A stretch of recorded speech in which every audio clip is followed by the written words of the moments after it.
Hello hi नमस्कार, कशा आहेत सगळे? मस्त ना? मी पण मस्त. तर ही बघा, मी आमचं जागा रानातलं घर गावातलं घर दाखवते जे जुने होते ते. आणि मी गावात चालले होते म्हणून मी तुम्हाला थोडासा व्ह्यू दाखवला.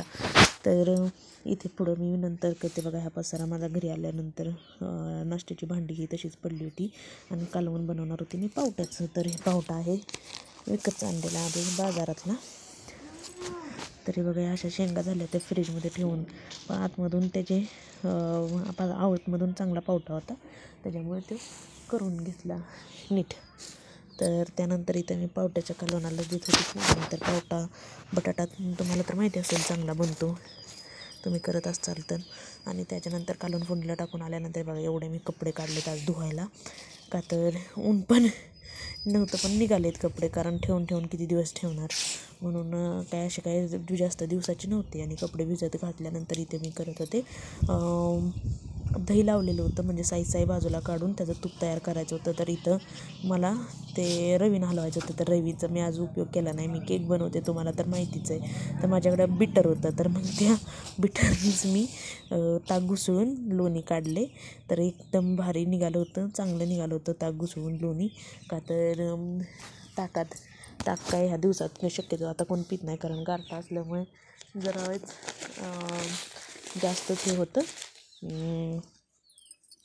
गारट्यामुळे सर्दी बिर्दी घसा खराब होण्याची शक्यता जाणवते, त्याच्यामुळे ताक कोण आता जास्त पित नाही. त्याच्यामुळे मग सगळं लोणी निघालं होतं ताकातलं.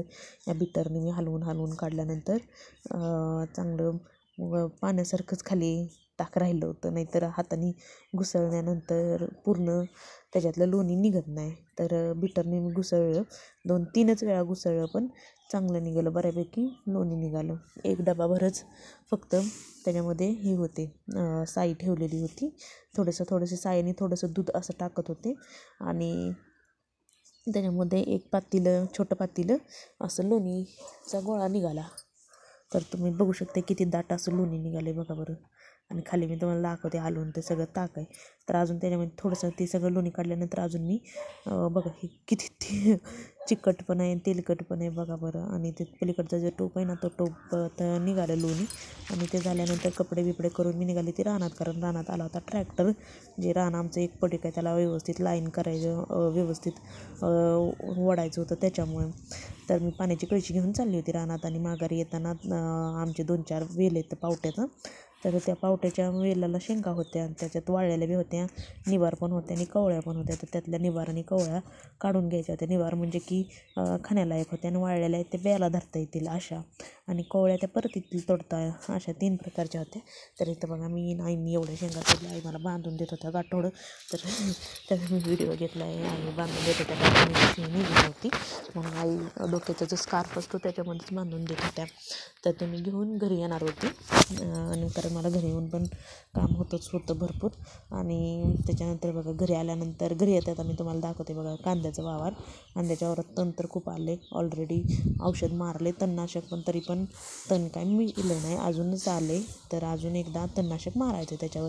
तर हा बघा गहू तुम्हाला तर मी दाखवला होता की आपण गव्हाला युरिया टाकलेला. तर युरिया टाकल्याच्या नंतर बघा गहू आमचा असा बसला आहे. तर चांगला आला आहे का नाही गहू सांगा मला नक्की कमेंट्समध्ये. आणि दुसरी गोष्ट, गव्हाने आता कांडी धरायला सुरुवात केली. कांडी धरता लोंबी पण धरतो. तर असेच उंच वाढतो, मग जास्त उंच पण येत नाही, लई कंबरपर्यंतच गहू त्याची उंची वाढते.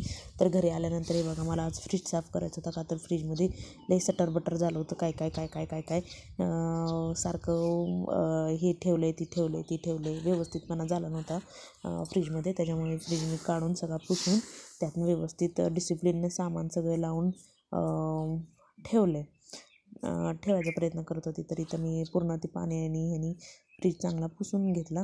आणि शक्यतो मी हलक्यात हाताने पुसून घेतलेला आहे, का तर जास्त साबण बिबण लावून काय त्याला पुसायच्या भानगडीत पडली नाही, का तर वरच्यावर मला आवरायचं होतं त्याच्यामुळे.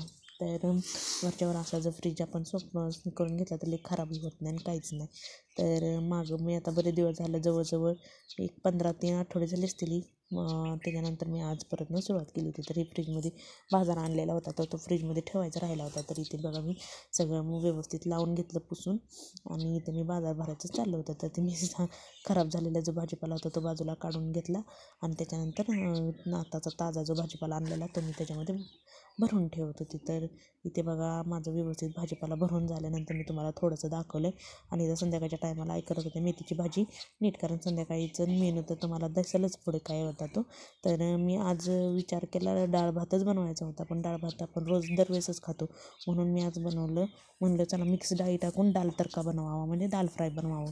तर मी याच्यामध्ये घेतली होती तुरीची डाळ, मुगाची डाळ, मसूरची डाळ, आपली चण्याची डाळ आणि उडीद डाळ, अशा मी डाळी घेतल्या होत्या.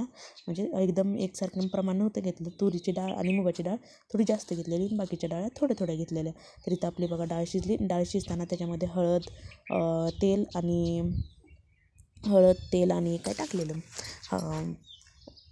लवंग आणि मिरी टाकली होती शिजताना. तर शिजल्यानंतर मग मी कांदा, टमॅटो, कढीपत्ता, कोथिंबीर वगैरे कापून घेतलेली, आणि अद्रक लसूण मी चांगलं उकळात टेचून घेतलेलं, का तर आपल्याला वरनं तडका पण द्यायचा होता. तर इथे मी तेल तापायला ठेवलेलं. तेल तापल्यानंतर त्याच्यामध्ये मी मोहरी, हिंग आणि जिऱ्याची फोडणी दिली. त्याच्यानंतर मी कांदा, टमॅटो आणि हिरवी मिरची टाकून त्याला चांगलं परतून घेतलं. तर इथे मी माझा ट्रायपॉड खराब झाला, त्याच्यामुळे हातातच मला मोबाईल घेऊन सगळं शूट करावं लागतं. तर इथे चांगले ते परतल्यानंतर इथं मी त्याला फोडणी दिली आणि डाळ ओतली. डाळ चांगली घरटून घेतली, एकसारखी करून घेतली, आणि त्याच्यानंतर मग मी घेतलं याला लाल मिरची पावडर आणि गरम मसाला आणि इथे मी आपले फोडणीचं पात्र आहे ना ते ठेवलं. त्याच्यामध्ये मी टाकले बघा अद्रक लसूण टेचलेलं होतं ते टाकलं. त्याच्यामध्ये कढीपत्ता टाकला, पुन्हा थोडंसं जिरं टाकलं, थोडीशी राई टाकली, आणि लाल मिरची माझ्याकडे एकदम सुकलेली नव्हती, आपली भाजीतली मिरची असते तीच बाजूला म्हणजे थोडीशी झालेली ती टाकली, आणि त्याच्यातच थोडीशी लाल मिरची पावडर टाकली, त्याच्यात गरम मसाला टाकला, थोडीशी हलवलं, आणि थोडीशी कोथिंबीर टाकली, का तर चरचर आवाज येतो ना कढीपत्ता टाकल्यावर, त्याच्यामुळे कढीपत्ता नाही, कोथिंबीर टाकल्याने त्याच्यामुळे. तर मी थोडंसं हलवून घेतलं, आणि त्याच्यामध्येच मी पुन्हा 1 चम्मच लोणीही टाकलं होतं, पण ते याच्यामध्ये ॲड झालं नाही. लोणी पण मी याच्यामध्ये टाकलं होतं 1 चम्मच, का तर मी सकाळीच काढलेलं लोणी होतं, तुम्ही तर पाहिलं असेल. त्यातलंच 1 चम्मच मी ह्या फोडणीमध्ये लोणी टाकलं होतं. तर त्याच्यामुळे परत नंतर मी ते सगळं फोडणी वरून दिली. तर आपली दाल फ्राय बघा अशा पद्धतीने मी साधीसुधी बनवली होती. गावाकडची आपली तर साधीच बनणार ना, अशी साधीसुधी मी बनवून ठेवली. तर बघा कशी झाली. व्हिडिओ आवडला असेल तर लाईक करा, शेअर करा, कमेंट्स करा, आणि सबस्क्राईब करायला विसरू नका. भेटूया पुढच्या व्हिडिओमध्ये. तोपर्यंत बाय बाय.